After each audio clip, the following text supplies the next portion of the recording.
Thank you very much that you are coming to this case symposium. And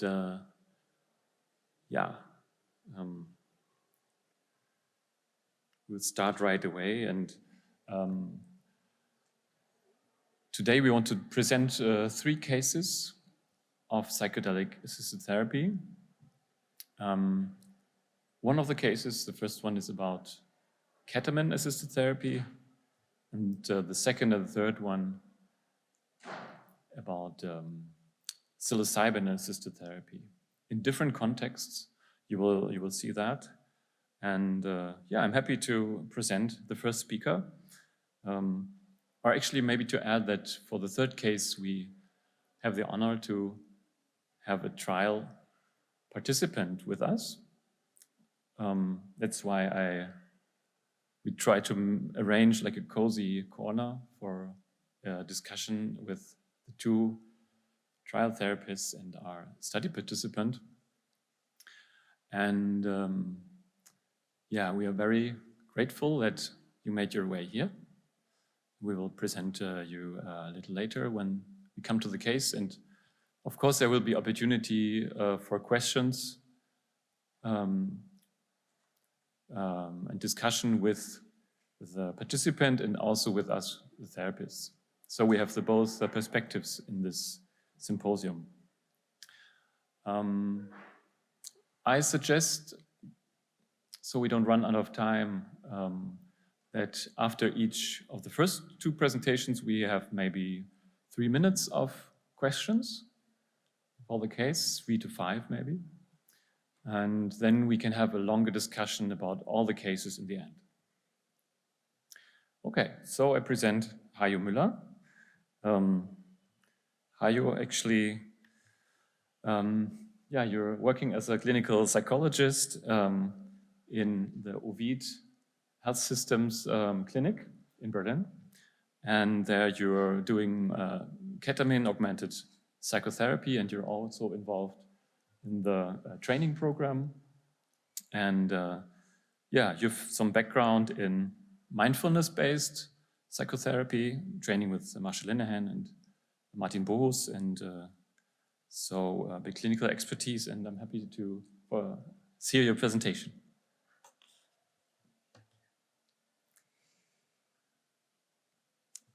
A warm welcome to all of you, and thank you for the kind introduction, Michael. I'm happy to be here with you this afternoon and looking forward to share some of my experiences. Before I start, I have to, or I want to, mention some potential conflicts of interests. Of course, as mentioned, I'm employed at the OVID Clinic Berlin, and I have also a few freelance engagements.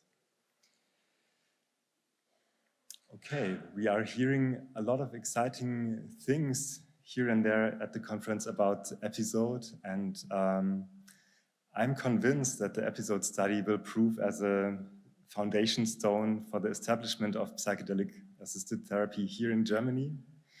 And while that lays in the future for we don't know how many years, hopefully not too many, we at OVID actually do offer ketamine-augmented psychotherapy, as we call it, today for a number of mental disorders. And the clinic opened in February 21. And let me just give you a short outline from how our general treatment looks like. We do short-term psychotherapy over the course of 3 months, usually. And the first contact point with the patient, medically speaking, is the assessment by a psychiatrist or psychotherapists. And we do that to really take care and choose wisely who has a good prognosis with ketamine-augmented therapy, and can see if someone is really suitable for our setting, so he can benefit from what we offer. There are a number of preparatory sessions and also one session with non-pharmacological induction of an altered state of consciousness. You can try it out at the foyer with the stroboscopic light if you like to. That's the one we use as well. And then the core element of our treatment is of course, the ketamine infusions. We offer, in general, 5 ketamine infusions IV, followed by an integration psychotherapy on the next day. The infusions happen in a weekly interval, and after the closing session, we also do follow-ups and check-ups with the patients 4 weeks later and 6 weeks later. That having said, not everyone wants to have a follow-up for several reasons. Yeah. Each patient we take in actually has to have been treated beforehand with a regular therapy, CBT or psychodynamic. And as we are not a study setting, we have a lot of freedom, we have a lot of flexibility to adapt our treatment according to the patient's needs. So practically that means more or less integration sessions or more than 5 ketamine sessions, at the max 7. And we also, in cases where it makes sense, we can adapt the dosage as well a little bit. But yeah, it really has to fit to the case. We have an interdisciplinary team made up of anesthetists, psychiatrists, emergency doctors, psychotherapists, nurses, and the management. And yeah, each session is fully accompanied by at least one practitioner. And we use our team, our staff to discuss the cases on a regular basis. This is an impression of the rooms where we treat the patients. We use the same rooms for the talk therapy and for the infusions. And as you can see, it's important for us that people feel comfortable and not in a clinical hospitalization setting. And now I want to get to the patient I want to introduce to you. Miss A, 37 years old. She's a graphic designer, temporarily retired. And that was because of her severe obsessive-compulsive disorder, which she had for more than 20 years, 26 years. On top of that, she was suffering from mild recurring depression and a strange, irrational kind of xenophobia. That this might not be the correct use of the term. In her case, she was afraid of everything foreign, of everything, even incoming calls from abroad, that gave her, a hard time. And she spent each day many hours washing, redressing, controlling, cleaning. And the idea was to erase the previous day. Her previous treatments included 6 years of psychodynamic therapy, starting in her 20s, 6 years of CBT, which is ongoing until this day, and was interrupted for our ketamine sessions, and also several hospitalizations, 4 times to be more precise, including exposition therapy. And during brain spotting sessions, I mentioned those because they played a critical role, because during one of those sessions, a memory came up she had been suppressing for many, many years from her childhood when she was 11 years old. I'll get to that in a second. Biographically speaking, she grew up a single child. Sadly, her older brother died as a baby. Her parents got divorced when she was really young, 3 years old, and her stepfather suffering from addiction. She experienced mobbing in school, and the incident I mentioned before also happened on her way from school back home. She was approached by a stranger, and he tried started talking to her, started touching her, caressing her hair, and even started to kiss her. And she got out of that situation, but afterwards she felt really, uncomfortable and very, very, very affected by that. And actually that resulted in excessive control behavior and excessive washing. That was kind of the starting point, and that's gonna be clarified later on. She also had a lot of resources, like being in nature, spending time with friends, and especially horse riding. And I would say in general, she was an open-minded, curious person with interest in a lot of different things. Obstacles for the therapy.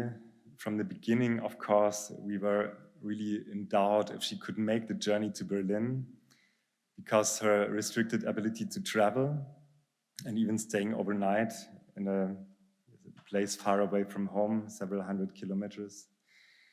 And of course, the usual challenges of building up trust while starting an online treatment. Her contamination fears. Actually, the first in-person contact with her, I just got a positive COVID test a few hours earlier, and we decided consensual that we still would do the session wearing face masks. So that was, on the one hand, a challenge. On the other hand, it built up trust quite a lot. And her fear of needles was also something which was relevant because we do the ketamine administration intravenously. And in the beginning, she couldn't even look at her hand. At the end, it was quite well. She could look at the vein catheter, and I was kind of curious watching that. And of course, a big obstacle was the re-emergence of traumatic experience during the process.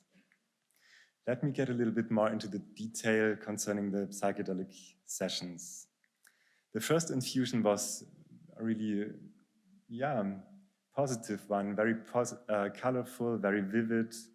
She was fascinated by the experience of floating around. Associations of diving came up, and she developed a kind of self-distancing in a positive way, and had thoughts like, okay, we are all just made up of atoms, so the objects I'm scared of, it's basically the same material than I am, and there's no reason to be afraid of it.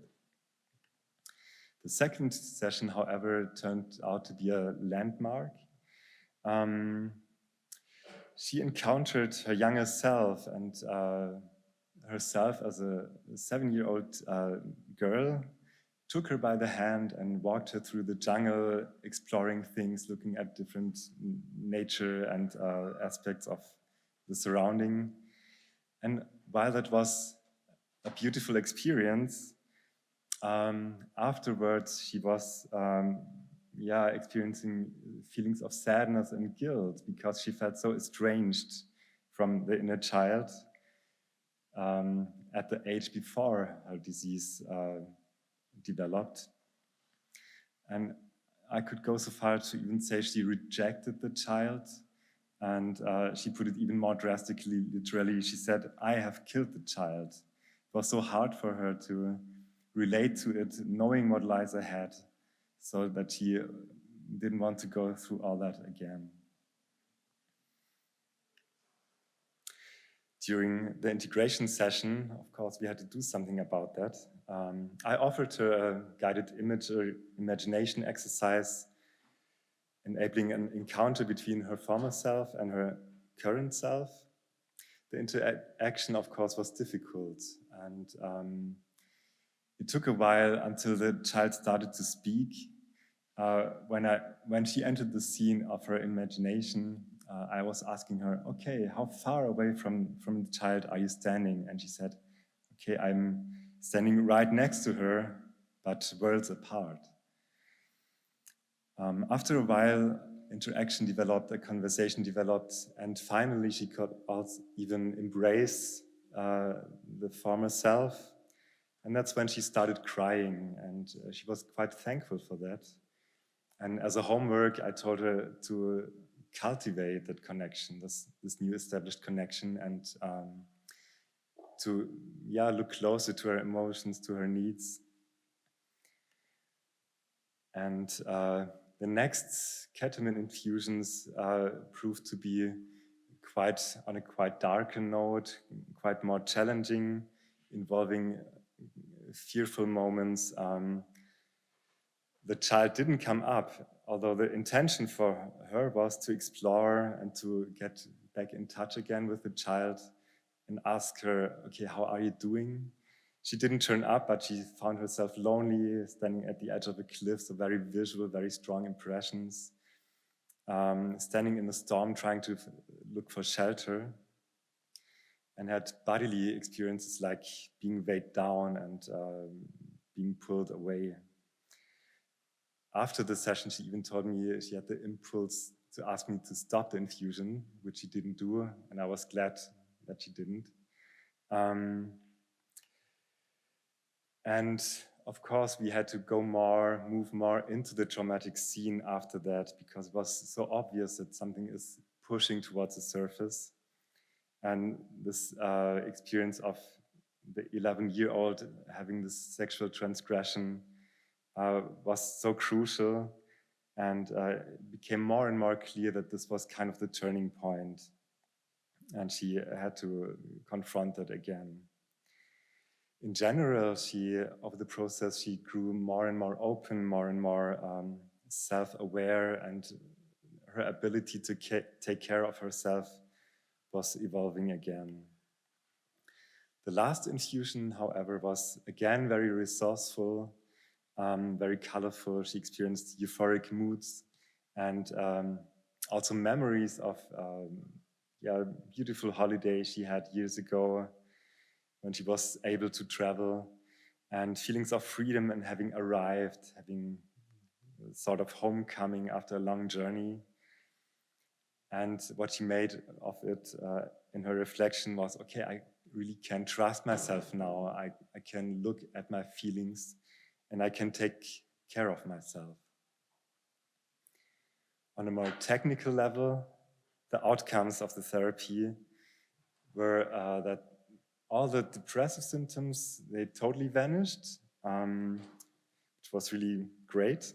And there was a remarkable decrease of the compulsive behavior, for example, leaving dishwashers on while leaving the house, or no need for redressing for different tasks she was doing. And one example was quite touching for me. During the work with her inner child, she was, we've been talking about that she could print out a photograph of herself at that age and just take it with her or put it on a prominent place. And she did so as well while on holiday with her partner to Italy, and put the photograph on the bedside table so she could look at it every night and every morning. And usually the rule would be that anything, remember the xenophobia, the fear from being abroad, the rule would be that she had to throw away everything she was unable to wash and leave it behind. But in that case, she was totally unable to do so, because she felt so back in touch and connected to the child and felt so compassionate that this was stronger than the urge to throw it away.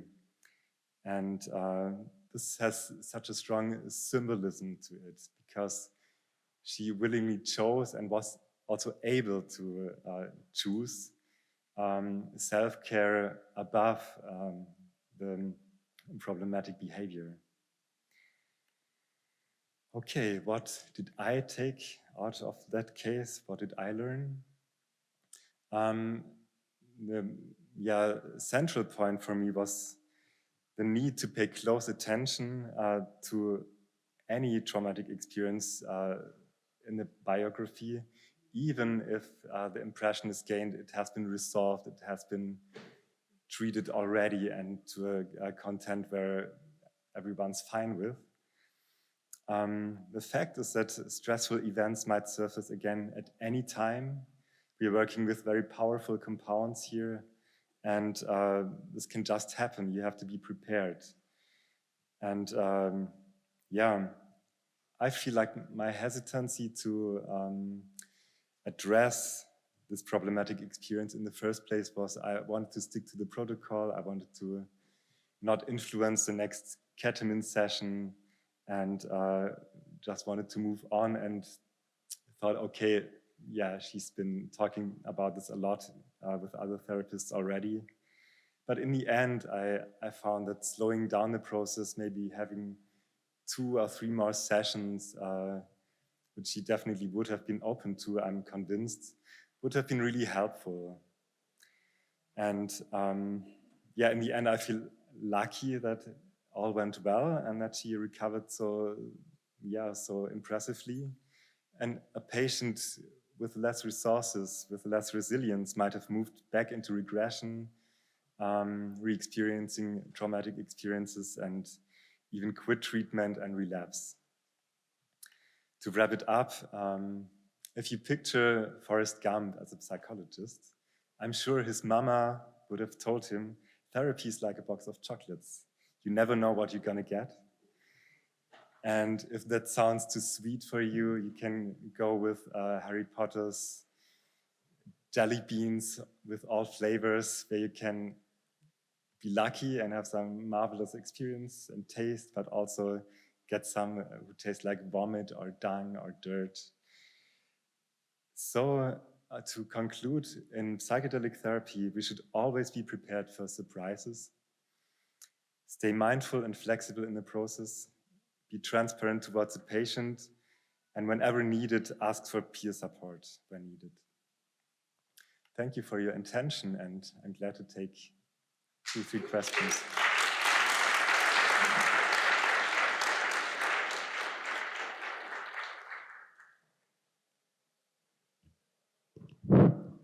Thank you very much, Hayo. Fascinating case. Are there any urgent questions? Let's say 1 or 2. Yes.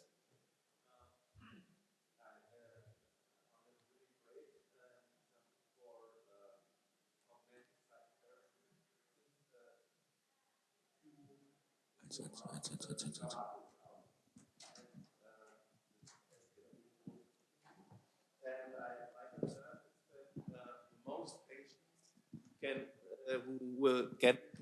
can be happy if they will have a cozy room, a little bit of music, and that's it. So, what do you think about this development? I'm not sure if I got the question right. So the question is about the setting and the role the ketamine is playing? Yes, and it's also ketamine, but I think in many cases it will be just the drug and a little bit around, but not like you are doing it. Okay, yeah, thank you. For me, I mean, there are, maybe it's mostly in the States, there are the so-called ketamine clinics, which to me look more like a drive-in and McDonald's kind of franchise thing. This is not our way of thinking. For us, this is really a therapy, and we are very aware of the upsides and the downsides of ketamine. For example, addictive potential. I've been working in addiction for many years. Or the short-acting, rapid-acting, but rather short-acting effects. And that's why we emphasize the therapeutic element so much. And of course, we have patients who just come to us and say, okay, when can I start getting ketamine? I just want to try it out. And we say, okay, no, that's not how it works. You really have to do your part. You need to be prepared and gain an understanding, or we have to manage expectations quite a lot. And in our experience, the effects can be enhanced and made more sustainable with if the ketamine administration is embedded in serious psychotherapy. Would that answer your question?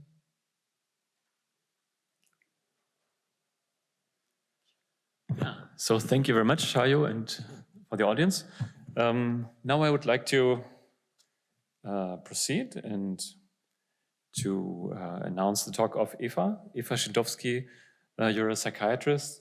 You worked, right now you started in University Clinic in Hamburg, but before you were a trial therapist and physician in the Zurich MDD psilocybin trial. Yeah, I think you will present a case that started into the trial and that you continue to see in compassionate use in a practice. So this is a very fascinating combination of a very controlled setting and then have more freedom to adapt the treatment. And still, I think you're presenting a challenging case. Yeah, thank you very much for the introduction, Michael. And yeah, as Michael said, I would like to present a case from Zurich. I was able to work as a therapist in the psilocybin depression trial in Zurich that was going on from 2019 till 2022. Last follow-ups were filled out in April last year, and first data was published in December last year. So we included 52 patients, 26 got administered psilocybin and 26 placebo. So just to understand the case a little bit better that I will present, it's maybe important to know that we had only one dosing day. It's like in every other study with a preparation phase and an integration phase. And people got administered a moderate dose calculated by body weight. So just to have a quick overlook on the main results, which are already published, so MRDRS and BDI. You have seen this maybe also on the conference already here. So what we found was that 54% of the patients in the psilocybin group met remission criteria at day 14. And yeah, so the reduction of MRDS points and BDI points were more or less 13 points, significant at all times that were measured. So the case I want to present to you is a little bit more complex. Just to let you know, I could present to you a number of cases, I guess, which have had an overwhelmingly positive result in treatment, but this case is a little bit different, and I think it's important to talk about these cases because we all can learn something from it for further treatments. So this patient has been depressed since his youth with already severe episodes, sometimes suicidal thoughts, although no suicidal attempts until today. And he has been taken during his whole life a variety of antidepressant medications, so at least 5 I counted, different augmentative strategies. So you can call him a treatment-resistant patient. Although I have to say that it was not requested in the study to be treatment-resistant. You just have to have ongoing MDD. So he never really fully remitted, especially in the last 10 years, and or he had to stop medication due to side effects like weight gain or impaired libido. And what's also important to know maybe is that in his 20s he was victim of an assault, was heavily injured and developed PTSD symptoms, which were treated and then were not currently there when he enrolled in the study. So as I said, the state got more and more chronic, especially during the last 10 years, and affected his ability to work. He tried different kinds of psychotherapies, inpatient as well as outpatient, group individual therapy, but it didn't really help. So we prepared the patient. Of course, we tapered out the medication that he's been taking, vortioxetine 20 milligrams, until 14 days prior to dosing day. It was tempered out. And we didn't really apply a specific psychotherapeutic manual, but what we had was in the preparation phase that the patient should name some therapy goals, at least one. And he said that his one of his goals would be to have the feeling that he can self-unfold. So he wanted to align both his professional and his personal life more towards his needs. His second goal was to trust and accept more other persons especially, but also negative situations. And yeah, the incapacity to trust people may be also derived from that PTSD that he had, and yeah, the experience with people that he had bad experiences in the past. So major obstacles he defined were high expectations towards himself and others. So maybe there's to add, he's a very a patient which is very engaged in therapy. For example, he would write daily notes about his feelings and developed a scale for his depression. And so he was very engaged, but also maybe a little bit rigid with himself. I experienced him like that. And he would often get upset about small things. And in his opinion, he had a lack of ability to distance himself from persons or negative situations. And as I meant, the feeling of distrust. So first and only dosing day in the study came, and his mindset was, okay, so he had really quite strong hopes for betterment. Might also be because he was pretty informed about positive treatment results from the press or from science reports. And at the same time, he had the thought, okay, I might be administered placebo, and this thought was quite strong.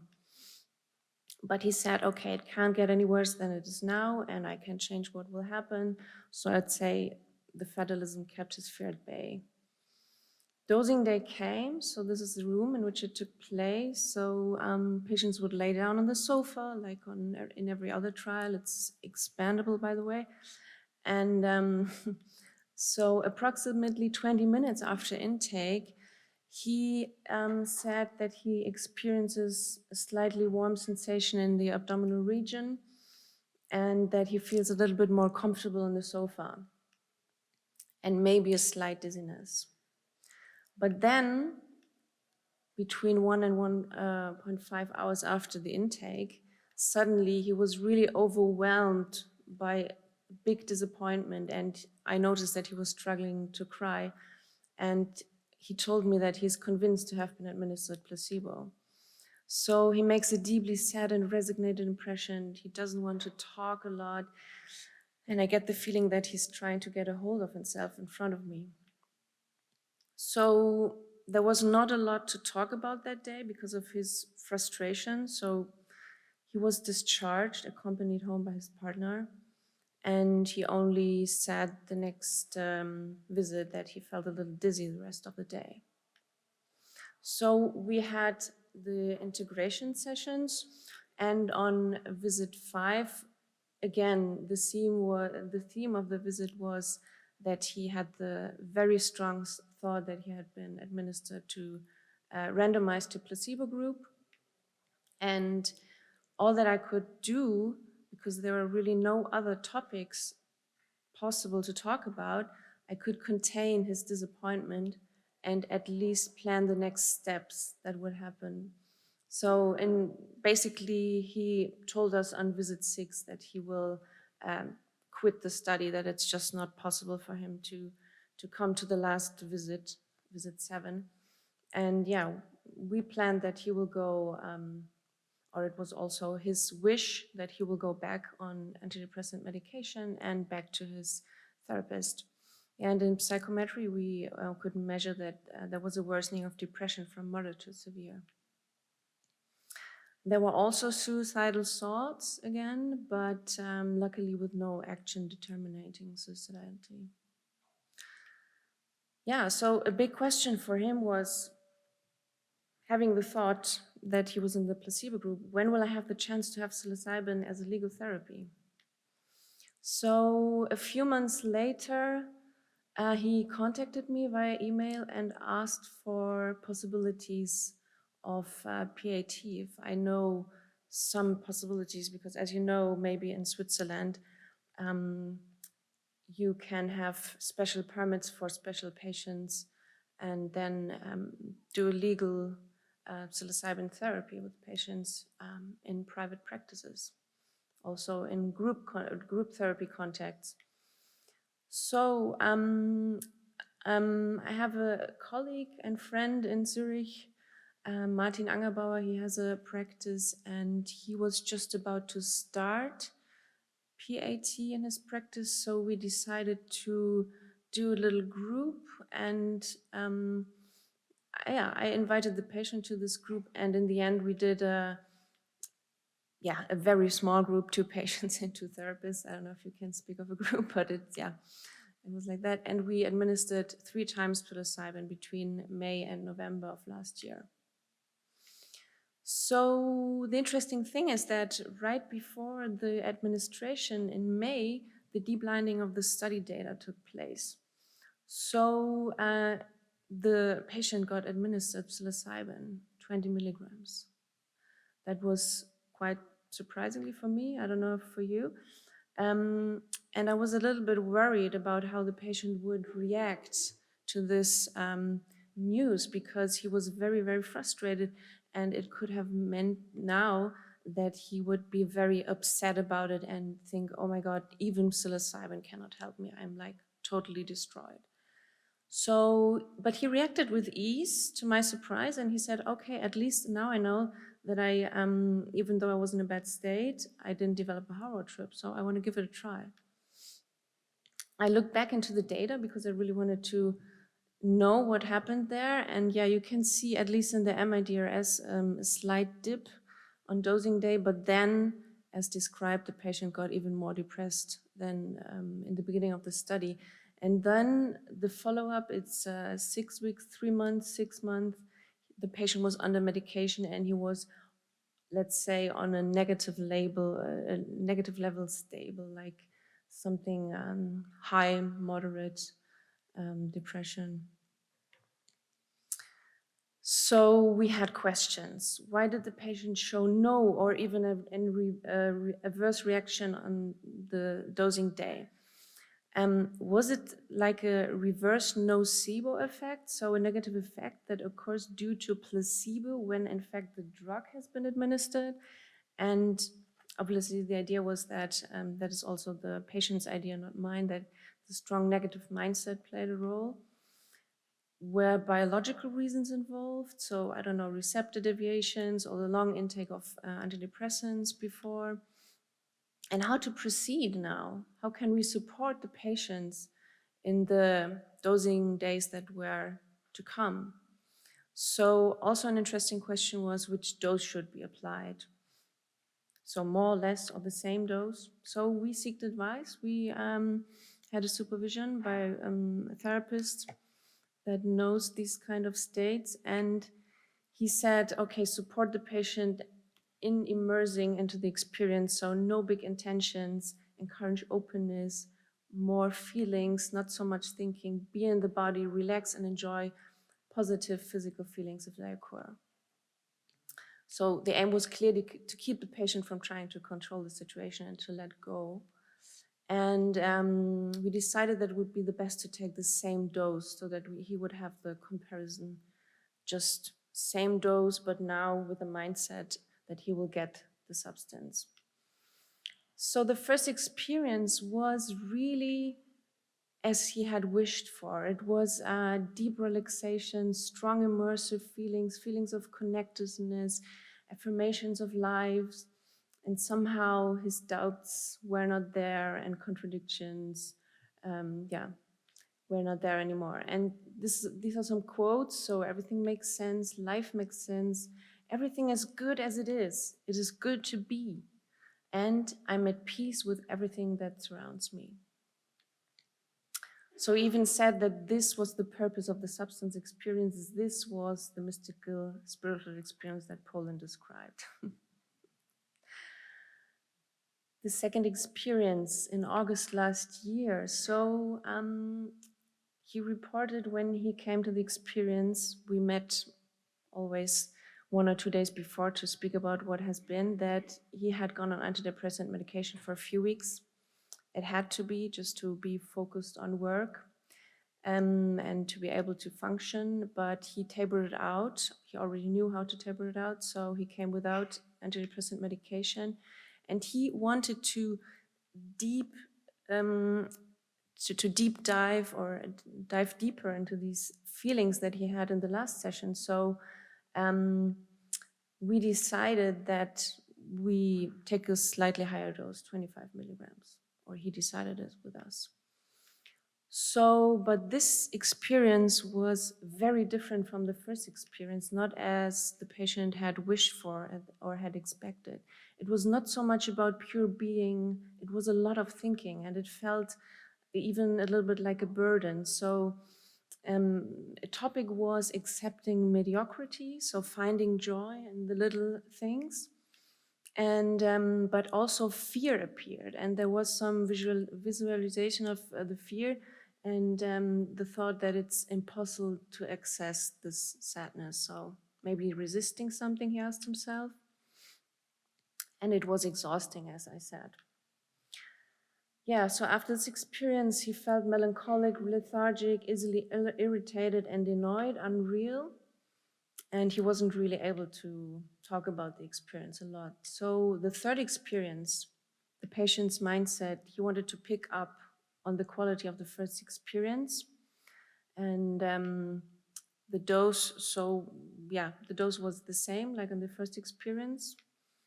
And the basic theme of this experience was, can I allow myself to have only positive feelings? And he had a visualization of joyful parts of himself. So yes, actually I'm a joyful human being. It's not only the facade of a sullen, depressed person wanting to please others. And this was very important for him to experience that. And he also had very positive feelings about the music. So bathing in music, and it's the best that one can experience. And also he felt for the first time compassion with others without suffering himself. So this was a big problem with him, so distancing himself from negative emotions of others. So I stayed in loose contact with the patient via mail and asked him, how is he today? So this a few days ago. He saw that quality of life is variable. So he had a severe episode of depression this spring, and he's again on antidepressant medication, and he also started RTMS, from which he felt a positive effect. So at least he got from a severe depression to a moderate depression. And interestingly, he thinks that now under RTMS, he experiences mobilization of emotions. So these are his words, not mine. And he says, I felt like pushed out of depression. And he has suddenly strong feelings again, and he compares this effect to the psilocybin experience. So you could argue about whether he's able to feel these feelings because of the psilocybin experience, not sure. But he says it's also burdening to feel these feelings. So obviously has problems to confront these feelings. And sometimes he even wishes to be back in the depressed state. So his conclusions are, he's still of the opinion that the psilocybin therapy has affected him positively and that he benefited from it. Also, his psychiatrist is convinced, and that he's still open, especially, and that it is better, that he's more able to work with him.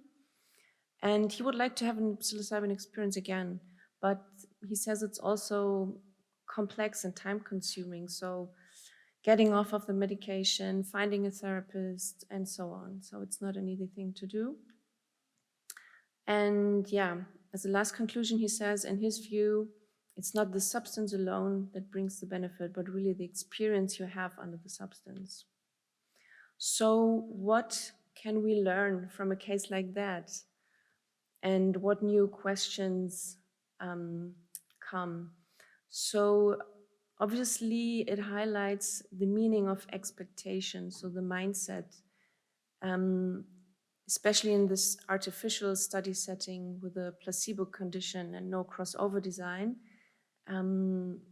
it's very likely that maybe negative feelings and a negative mindset can even be enforced.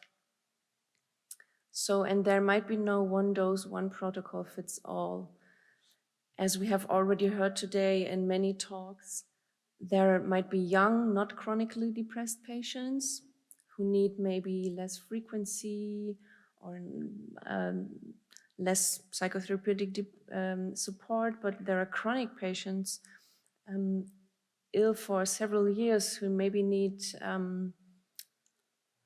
other treatment strategies. And if we want approval of therapy, we most likely need standardized therapy protocols, but for some patients it might need a highly individualized therapy. So what I also asked myself regarding this case is, if this therapy is going to be approved, not every patient will be able to have an individual therapy. I mean, it's just practically not possible. So patients will be maybe in group therapies and come back to their original therapist like we had it here. But is there maybe some information loss on the way, and is the benefit less than for the patient? I think all of this has to be still studied. And then one important safety aspect that I want to point out is that if we administer a psychedelic like psilocybin to a person that has been heavily depressed for a very long time, and then he has this overwhelmingly positive experience, the contrast to his former life and also the contrast when he relapses in the future into depression is so high, so strong. And to me, we also have to take this into account when working with the patients, because it can be really unsafe if patients relapse and then are very, very frustrated. So last but not least, we have to ask ourselves, who profits from a therapy with psilocybin? So can we do some response prediction, and can we do a benefit risk assessment to make therapy all in all safe for patients? Yeah, so our study group, Franz Vollenweider, sponsor investigator, and just the therapist. And thanks also to the practice of Martin Angerbauer. And we have only a few minutes for questions.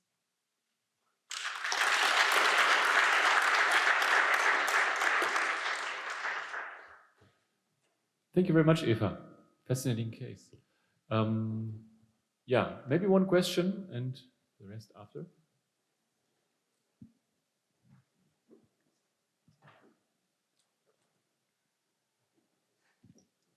Yeah, Moritz? Thank you, Eva, for this really, really suspenseful talk. I was wondering concerning the first session that the patient had, like where he had no subjective effects. Did you measure anything like the 5-DAC and the MEQ and how they are all called? Yes, we measured it. I didn't bring the data. It's still to be published. But I've taken a look at it, and he nearly had no effect. So retrospectively, he told me that he saw some little lights maybe in the bathroom when going to the bathroom, and then these slight physical effects that I already described. But apart from that, no effects. He says retrospectively that he has been able to suppress this psychologically. This is his opinion. This is really fascinating. I mean, that if you think about it, that it's not like, it doesn't have like a physical correlate or something. So I just think it's fascinating that he could have an experience afterwards, like, because usually you would think it's like something psychodynamic or stuff. yeah, I think it's also fascinating. Yeah. Thank you.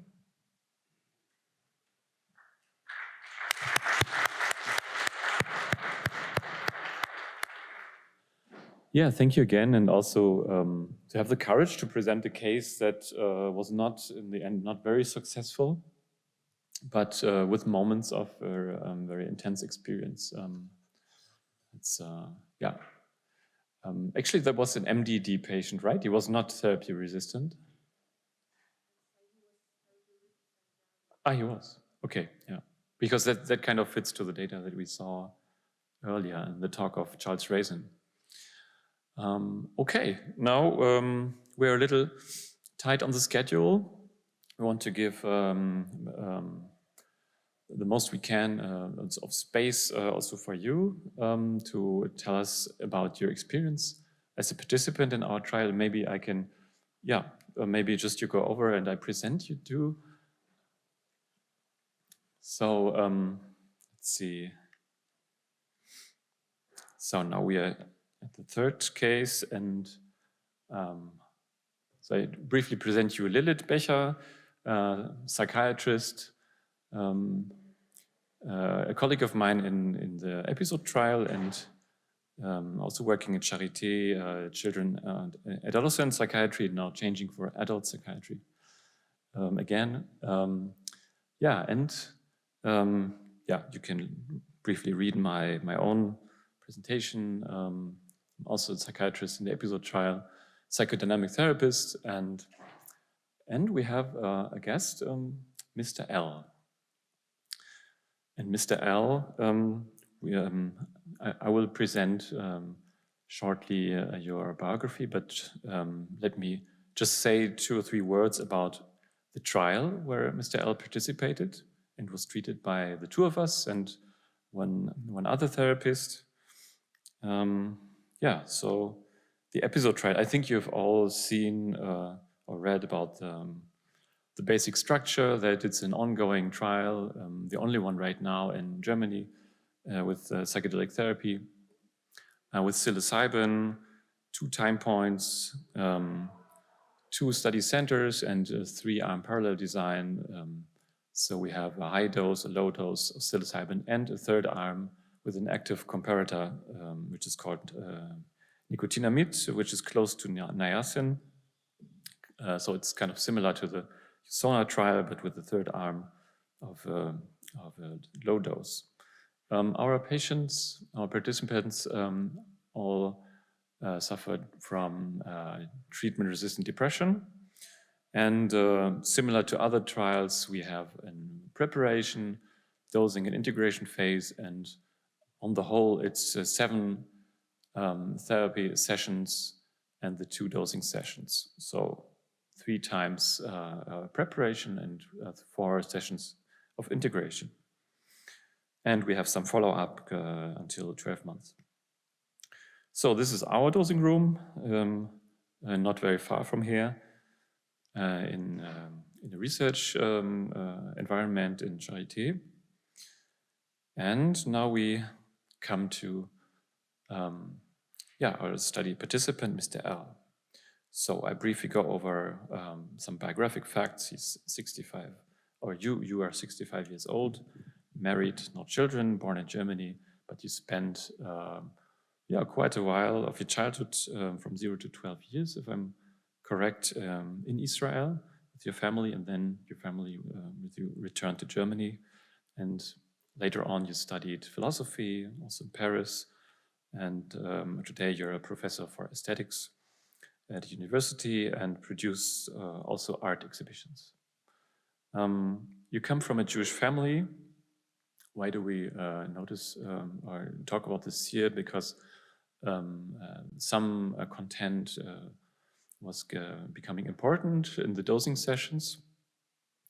And you told us that you suffered later on to discover only in later adolescence that about all this topic of Holocaust, and that there was a big silence about this in Israel and also in Germany, in your community. I mean, this is well known that it took some decades in most countries to be able to openly talk about this. So there were some important life events. One is the war in 6-day-1 Israel, but I think the most important one for you, and also maybe the history of your disease, as I understand, was that the suicide of your cousin. She was 17 years old. You were pretty close to her, and you were 12 years old when this happened, and it happened suddenly, so without any clear explanation. And then later on, there was a suicide of an uncle of yours. So going briefly over psychiatric history, so we know each other from the outpatient department, yeah, there was like depression for quite a long time with medications being used, also a suicide attempt, and many depressive episodes, and also different kinds of psychotherapy happening. But still, when I met you, you were in a moderate to severely depressed state, but still working, which has always been a stabilizing factor. And there was a comorbidity with an OCD. So, yeah, coming into the trial, wait, let me see. Yeah, maybe I think I mixed up the slides. So this is better to talk about now. There was a central theme of suicidality, and from different viewpoints, meaning that not only your own suicidal ideation that was fluctuating but not very acute at the moment, but also the memories of your family members having committed suicide, and an intellectual challenge, like the concept of suicidality and suicidal descriptions and cases in art and philosophy also, and literature, has always been a fascinating topic. So there was some time you spent with this topic from different viewpoints. And yeah, just coming to the situation when you came into our EPIsoDE trial, yeah, suffering from depressed mood, lack of drive, and so on, like the classical tableau of a severe depressive episode, feeling in a dark hole, and but still ongoing work. There was no clear disease model, so no clear explanation how depression came to you, and still a couple of resources like the art therapy support group and your work, of course.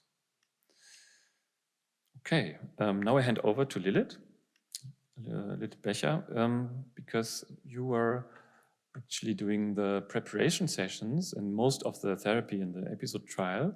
Just to give you an idea, I was jumping in at one dosing session, and then I took also over later on in the integration phase, because Lilith and me, we are having this integration group in the Charité, the presence group, and that's where we met again, and we had the follow-up actually, which was from this viewpoint very interesting to see like a longer history and not only the trial therapy.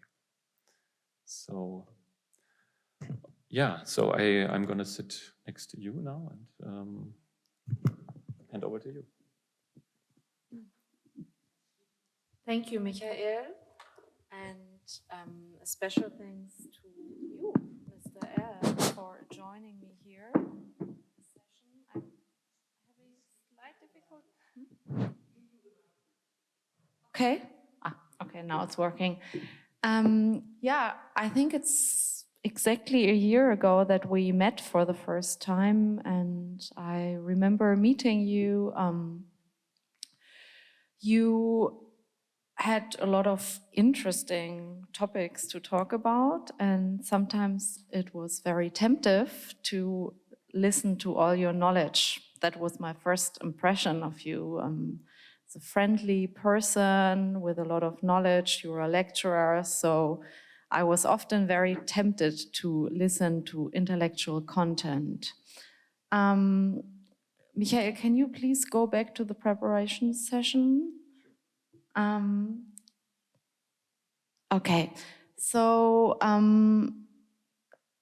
it seemed slightly difficult or more difficult to actually get to the content of emotions, but what Michael already talked about, suicidality was a big topic, and the fascination in an intellectual and artistic way of it. And also I remember you talking about your cousin, which really moved me. And I am going to tell a few more insights because I think it has been a relevant topic throughout the whole history. She went into a lake in the winter and disappeared for many months without anyone knowing where she was, and only when the lake defroze she was found. And so you talked about this image of a floater coming up, that you've seen this vision of it. So water has been a big topic throughout your life, and also an artistic topic from what I understood. And in contrast to that, you were probably, as a professor for aesthetics, worried about the whole setting, the music, the way the room could look, how you would feel about it, and less about possible anxieties that could come up. This is how I remember our first sessions, and now I would, maybe you have something to add to that impression or preparation?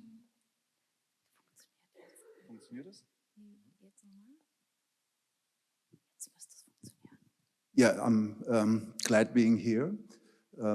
First, I want to say, when I get in contact with the EPIsoDE study for the first time, this was 2 years ago, I was absolutely not convinced that this kind of therapy with magic mushrooms could be a solution for my problem. At my vantage point, from my vantage point at the time, I was looking back to many useless therapies. I'm talking for many years. And my point of view was, okay, if there is another therapy, I want to try it, and that's all. But I didn't have particularly hopes that this kind of therapy could help me. So I was completely surprised that it was totally the opposite issue that happened. After during the first dosing, I saw myself as a very emotional man. That was that seems to be not so interesting, but for my life, this is a very important experience, and I'm very grateful to be part of the EPIsoDE study. This is very important for me. Yeah, thank you. Now we come to the first dosing, and very, very likely it was psilocybin. Also probably a high dose. Maybe you were one of the, in this case, lucky ones who had a high dose twice. And from the outside, it seemed we were in the room and you seemed to have no difficulties leaning in. You lay on the bed, you had your headphones on, your eye shades on. Sometimes when we measured the blood pressure, we did a little check-in, but you seemed to also be able to not hold back any emotions. We saw joyful moments and sad moments alike, and from the outside it looked like you were doing it very well. you didn't basically needed us. That's what it looked like to us when we were sitting there in the room. Afterwards, or towards the end, you told us that the water was part of the experience, and as well you saw shifts in images, colors, and shapes. I then remember that we went on a walk, and it was a similarly beautiful day like this, and we walked around here through the park, and then I had the impression, okay, the psilocybin wore off and we're having a really interesting but very rational intellectual conversation about housing in Berlin and art spaces. And again, I felt very tempted to listen to this, but on the same hand, afterwards, I was wondering what actually all happened throughout the dosing, which we will come to on the next slide for the integrations. But maybe you want to add something to the dosing experience of that day? Yeah, the most important experience was the feeling of lightness. Everything was light. And this is a feeling I must go back many decades for comparing with feelings in the past. That's enough for a great experience. Everything was easy and light, and I feel like an emotional man, and I was separated from my body. And on the case of perception, that was a funny experience. The colors and the noise, everything was different compared to everyday life. Yeah, I remember that I felt that joy too when we walked, that you're right, the light feeling. The next day you read a summary of the dosing, which I have not heard a summary like this from other patients. It was very poetic, quite abstract, quite long. And topics were childhood memories as well. And that is something that really moved me when you told me that you had actually not heard from your relatives about the Holocaust, and you were talking about a garden party when they had the tattooed numbers, and you were told these are phone numbers because the people are so old that they would forget their phone numbers. I remember this very clearly. And we started talking about possibly survivor guilt. Then you had this image coming up of an elevator that would stop at every level, which reminded you of the Shabbat. And also flames must have come up in your experience. And there were associations to Auschwitz then, and also though to an apartment of yours that have burned down in the past. Again, the water, and I remember you saying your cousin finished off what the Nazis could not. After the dosing, when I went, after the integration, when I went home, I had countertransference feelings of oppression and sadness, which I didn't have in the integration, but then afterwards. And maybe you remember how you felt, or you remember that day.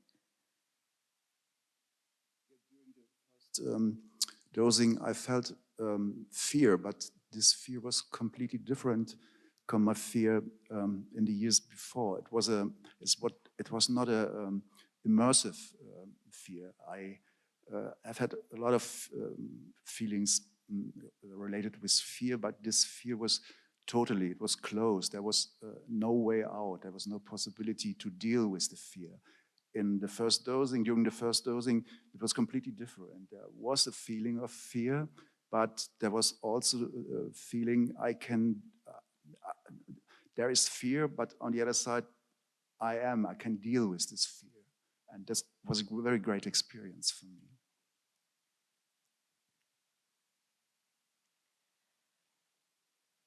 after 1 week after, we met again for the second integration, and then you already told us about your everyday approaches and how they have shifted from a pessimistic to a more neutral or optimistic approach. And I remember also that you were completely surprised about it. Like you said, I did not expect any change to happen, and now everything seems easier. And then we also talked about suicide and suicidality again, and it seemed like a slight worry on your side that this could get lost, like as an intellectual or artistic content, if you keep on feeling better. And the question came up, what if it becomes less of an important topic? Could that be a loss of an artistic or intellectual content? Yeah, that's absolutely right. I lost this obsessive side of suicide. It is a subject like other subjects to me, and it was an enormous great step for me. 5 weeks later, we met again, and the depressive symptoms have reduced more. We can see it now. We have here the Hamilton and the BDI scores, but also clinically they had decreased. You were telling us how your creative work has become easier and that you went back to marathon training. Also, I could feel it in the room, and the way you were talking about your intention. You said you want to keep on feeling the way you have been during the past weeks, and you want to find out what is good for you. We were also trying to have a conversation about the inner process, which was very differentiated, but on an intellectual level. And just, is it finding out what is good or God for me? Sorry? Is it to find out what was good or what was God for me? Good. Good, okay. That's it. God was not in the game. No.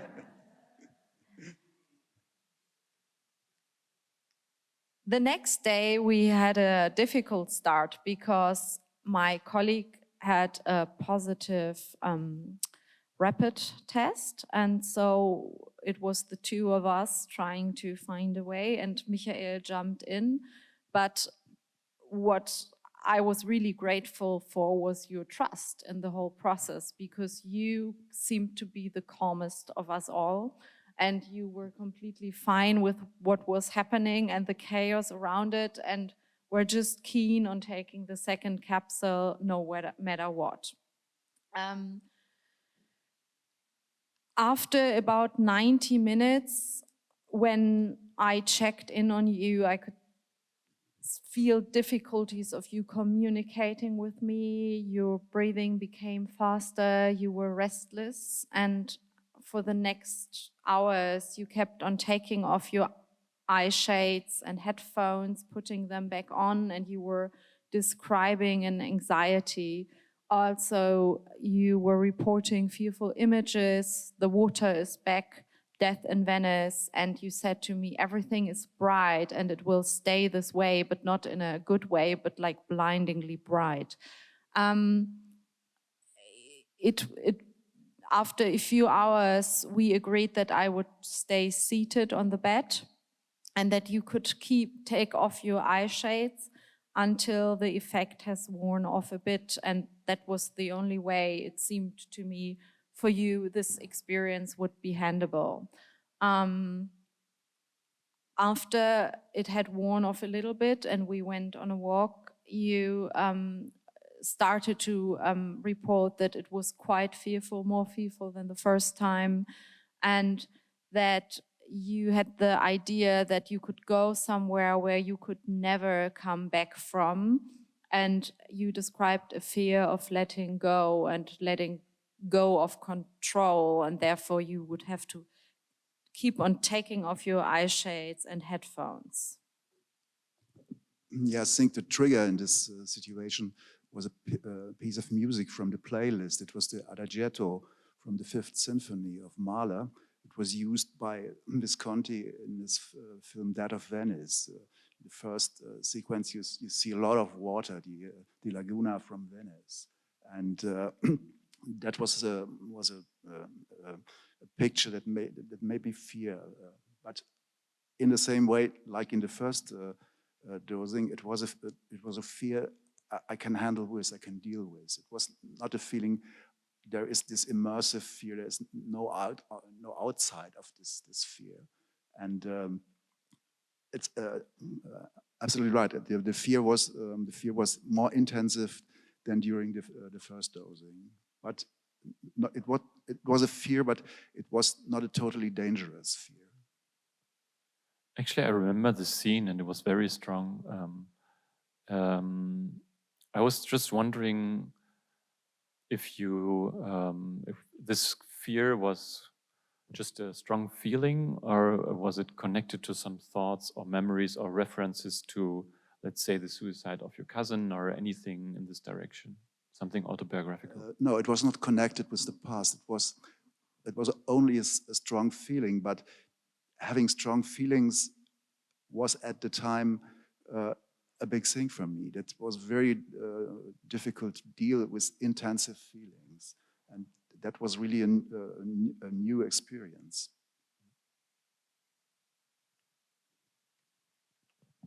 The next day we had our second integration, and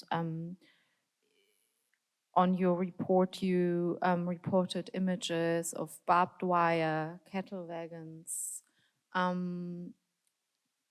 and you also said that you thought that those images have always been inside of you. You can't remember not having them, but you can think back of a time where you were 10 or 11 when they kept appearing. And you have associated them yourself with the Holocaust. And you described again the preoccupation with the Holocaust and also with topics related to suicide.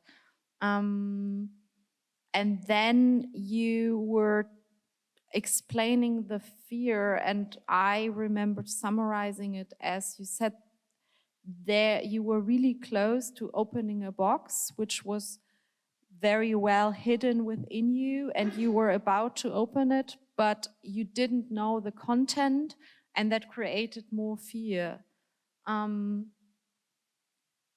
You were quite ambivalent about wanting to find out what is in the box and what isn't, but you had the idea that that could be a key connected to your depression, and you wanted to get rid of the depression, but would want to keep the fascination with suicide, and somehow this seemed connected, but it wasn't solved yet. I have known you now for a longer time, and I have the impression a lot of things have shifted ever since.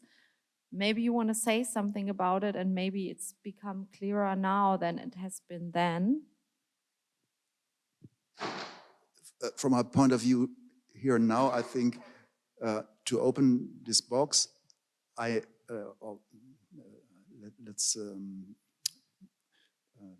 ich muss es auf eine andere Art sagen, this psilocybin experience, these two dosings, gave me a possibility to open the box. I'm absolutely sure that that's the case, and I'm very happy to get this possibility. I'm continuing my psychodynamic therapy. I started long before the EPIsoDE study, and it was interrupted because of the EPIsoDE study, and now I continue it. And this is very important for me. The EPIsoDE experience is a big issue in my psychodynamic therapy. It was before the EPIsoDE study because I was not sure if I want to participate or not. And it is after this experience very important to deal with this subject in the therapy.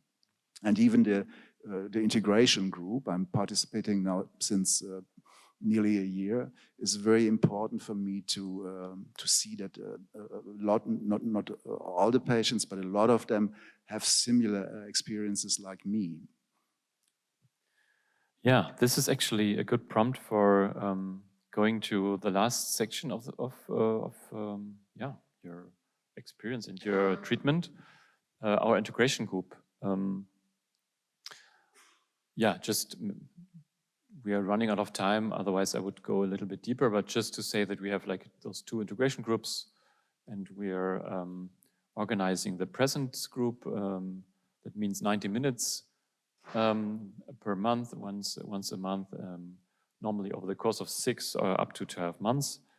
And the former trial participants, they meet there and have exchange about the dosing sessions primarily, and of course about what it does to them, how they're able to translate this into everyday life, and what doubts are coming, or maybe depressive symptoms coming back.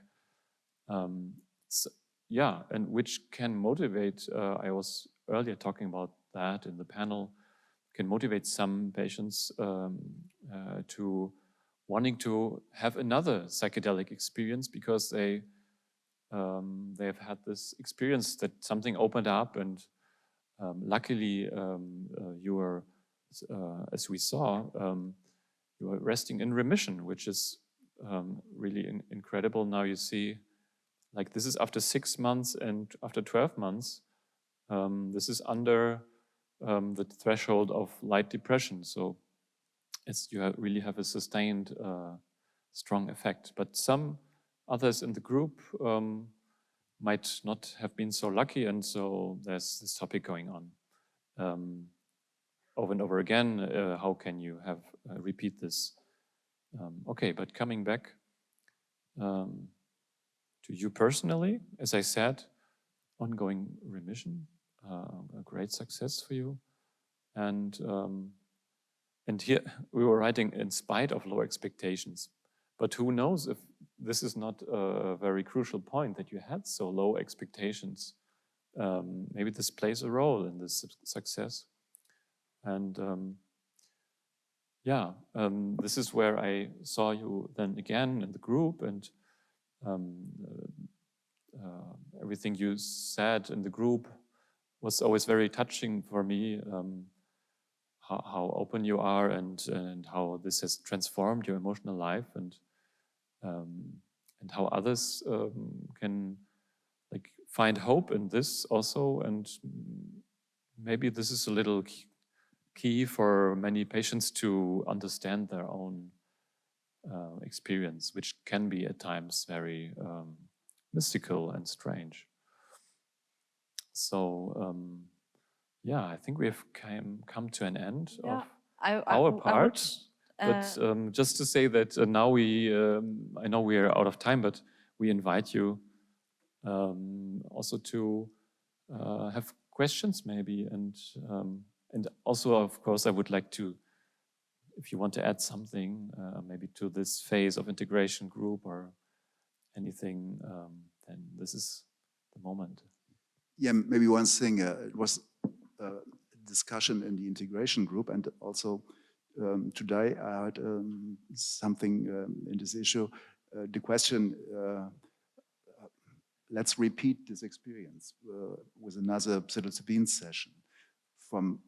For me personally, I can say from my point of view here and now, I don't need it. I don't know what I will think in this issue in a year or two, but now I can say I don't need another psilocybin session.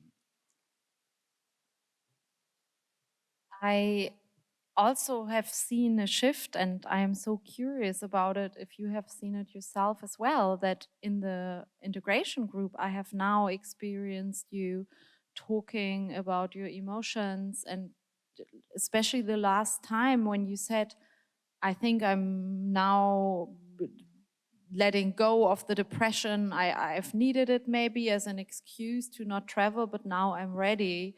and life goes on. And I realized, wow, I am seeing a different Mr. L now that has also gained some insights about this. And it made me really curious what had actually happened throughout the last year as well. This is absolutely right. The episode experience opened a lot of doors for me. The major depression made for me a very reduced world. Not many things are possible. I can do my job, and actually that's it. More than is not possible. But since the episode experience, I have many possibilities. Many things are possible in my life. That is my most important experience.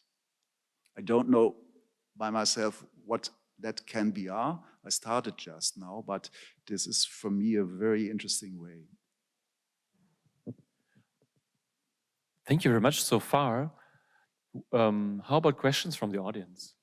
Do we have any?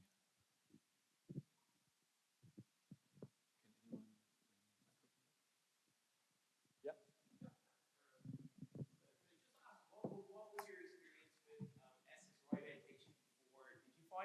Provided.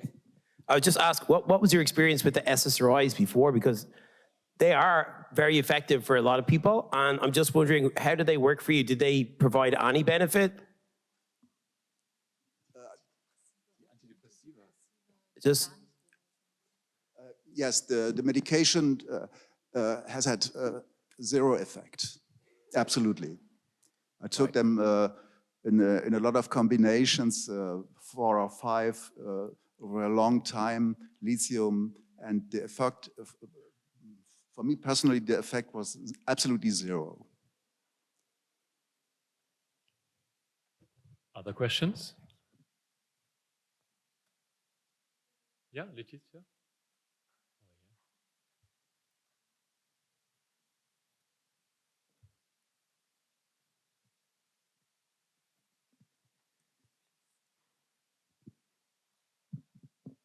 Hi, thank you.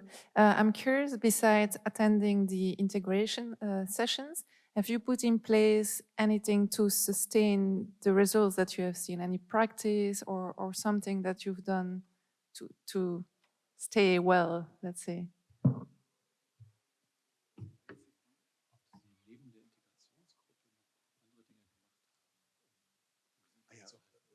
Yeah, I'm continuing my psychodynamic therapy.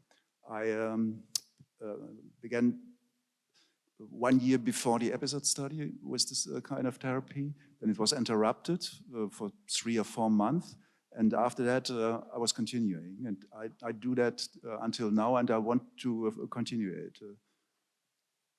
Maybe the question was also directed at possible like mindfulness exercises or artistic activities. Very important for me is the art therapy. I started when I was a patient in the outstanding clinic here at the Charité in the year 2020. And since that time, I'm continuing art therapy. This is a very important thing, because professionally I'm dealing with art a lot, but I'm not a producer. I'm not an artist. And in the Charité art therapy, I started to produce by myself etchings and animation movies, and I continue with it until today. This is a very important part of the therapy. Maybe I have one more question. Because we were having this idea about possible transgenerational trauma or something like this going on in your case, how do you think about this? Do you think like the Holocaust and the Jewish deportation and happening at that time around your family has had anything to do with your depression, and now with the dosings and with the betterment of your disease? Yeah, I think a lot. My childhood in in the 60s. That was the 60s were a period where the Holocaust was not a subject, not in the German community, but in the same way in the Jewish community. Even in the middle 70s, Holocaust became a big subject with a lot of participants. And I'm sure that this background is one of the most important reasons for my major depression.